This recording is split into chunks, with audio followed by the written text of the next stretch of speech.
You can find these on Amazon, eBay, Facebook Marketplace. Heck, even Elon Musk is selling them. I'm talking about tiny houses. While many have the perception that tiny houses are a very affordable option, and many people are even attracted to that minimalist lifestyle, there are many reasons that I want to share with you why you should never buy a tiny house. Let's get started. You know I'm here to educate you, the consumer, on how to navigate your real estate transactions. So this is another installment of my Never Buy series, and we're going to talk about tiny houses this time. I'm going to talk about the financial myths of owning a tiny house, the legal and zoning issues, and some other issues that come along with it. So let's dive into this right now. Let's talk about the cost of a tiny home. Now, people think that this is the most affordable way to buy a home. And for a lot of first-time buyers, I totally get that. I understand it's a challenge to buy a regular home, so people are looking at these tiny houses. So how much do they actually cost? So as of this year in 2024, a tiny house can range anywhere from as low as $15,000 upwards towards $200,000. Yeah, I said $200,000. So if you see the chart right here, it breaks down the tiny house cost by size.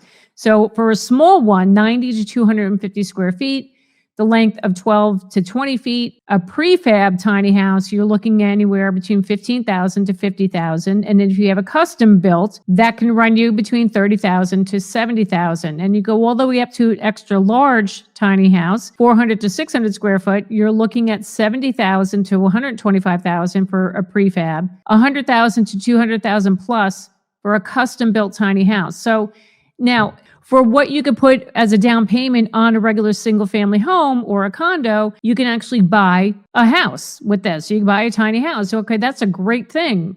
But there are added costs that people don't take into consideration. So if you're going to be putting the tiny house on a foundation, you're going to put it permanently on a piece of land. First thing you got to think about, if you're putting it on land, you got to buy the land. Okay. So depending on where you are in the country, that could range anywhere from, a few thousand, several $1,000s upwards towards hundreds of thousands of dollars. Again, depending on where you are in the country. You have to factor in the cost of getting plumbing and electricity into the home too, because you need plumbing and you need electricity. So you have that cost as well. So the initial startup cost could run you a lot of money. Now, a lot of tiny homes are actually on wheels, and people move them to different locations and put them in RV parks. And now if you put it into an RV park, you're going to be paying a monthly rent on that lot that you put it on. So again, this is nationwide stats I'm sharing here, but that can range anywhere from say, $500, $600 a month upwards towards $1,200 a month or more, depending on the time of year and the location where that RV park is. So you're going to be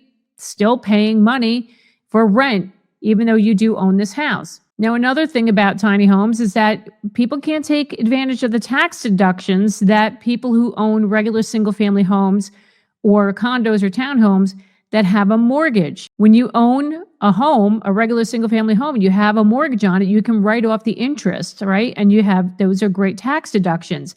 You don't have that when you own a tiny house. You can't do that. So while we're on the topic of mortgages, can one get a mortgage for a tiny house? You can't. You're going to have to get a personal loan, and interest rates on personal loans are much higher than they are on a traditional mortgage. So you have that to factor into as well. Are they cheaper than living in a regular home? Are people going to argue with me? And they're going to say, yes, it is cheaper, but there are these added expenses that people don't take into account, and the whole financing thing. If people are in a position where they have to finance a tiny home, you're going to be paying a lot in interest. So yeah, that's my first reason why I would never consider buying a tiny house. So let's talk about the legal and zoning issues that come with a tiny house. Now, this is happening across the country. A lot of municipalities and states do not look kindly on tiny houses, especially if you're putting it on your own property. There was a story that I read about a woman up in New Hampshire, graduated college. She was looking for an apartment.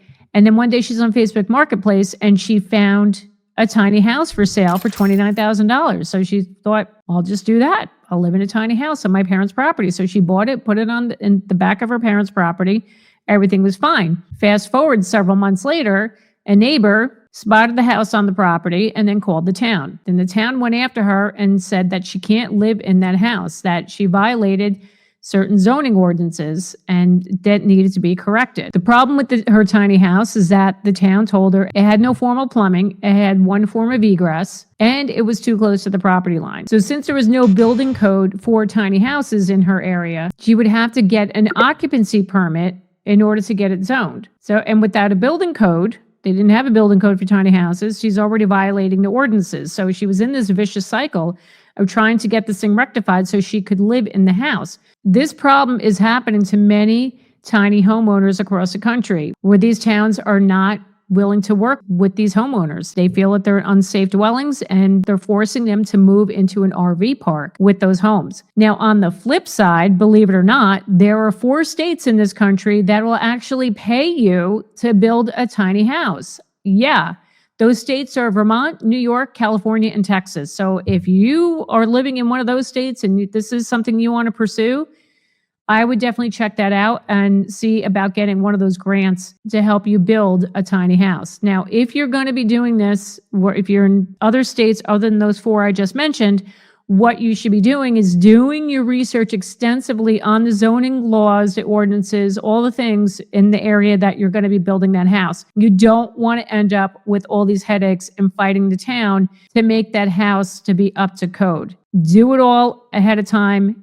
Find out what the legalities are, and then you can proceed. I know here in New Jersey, tiny houses are allowed, but there are strict regulations. There are requirements of the size of the house, how high the ceiling needs to be, the size of the rooms, what have you. So you can just easily go online and research what the regulations are in your area where you live if you're going to be pursuing this. But reading this and hearing these stories about the problems people are facing with getting these tiny homes built, you know what I'm going to say. It's another reason why I would never buy one. Hey, if you're in the market to either buy or sell a home and you need to find a real estate agent, I got you covered. You can click that link down below, fill out the form, and I will get back to you within 24 hours and I'll help you get connected to a real estate agent in your area. So let's talk about living in a tiny house. So a recent survey was done that showed that 44% of owners of tiny houses regret buying their tiny house. And did you know that 50% of couples that live in a tiny house end up splitting up and getting a divorce within the first year of living in a tiny house? Oh, yes. And I can totally understand why. When you're going from a larger dwelling to something that's like 200 square feet, 600 square feet, that's a challenge when you're living with somebody. And I can see why people would be splitting up. Now, the other thing too is that this could really mess with your psyche. You know, you could be claustrophobic. It could really wear on your mental health when you're living in these homes. So this is something you really got to think about here. And it can be very, very challenging to get used to that lifestyle. The other thing too is you can't bring much into a tiny house with you because there's no storage. If you're going to be doing this, be prepared. You're going to be going in with the bare minimum. You can't be bringing a lot of stuff with you. You're going to be purging stuff for days in your current house in order to prepare to move into a tiny house. But just the effects on your mental health and your psyche, oh my gosh, I wouldn't do it. I would never. That's another reason why I would never live in a tiny home. Sorry. So what about the resale of a tiny home? So is that the same as if you're going to be selling a regular single family home? And I have an answer for that. No. Buying a tiny home is not a real investment. I hate to say it, but it's not. The problem is that you have a very limited pool of buyers that be interested in buying your tiny house. And if you own one of those custom build tiny houses, do not expect you're going to recoup all that money back or even make money on the home. Okay, that's just not going to happen. So you will be losing money if you have to go and sell that. The other problem is, now this is during the research that I found, and you can correct me if I'm wrong, you can't list tiny houses on the multiple listing service, like through a real estate agent. Now, I could be wrong. Again, this is in my research, and if you live in a state where you've seen this, you've seen tiny homes listed on the multiple listing service, please let me know down in the comments. I'd be curious to know. If you can't list it on multiple listing service, now you have to find other platforms to advertise your home, like Facebook Marketplace, where that other woman I was talking about, where she found her tiny home. You're going to have to go to places like that in order to sell it. The resale, it's going to be very challenging. And that's another reason why I wouldn't buy a tiny house. It's not a true real estate investment. Okay, so these are all the reasons why I would never buy a tiny home. And did you want to know what other types of homes you should never buy? Right here.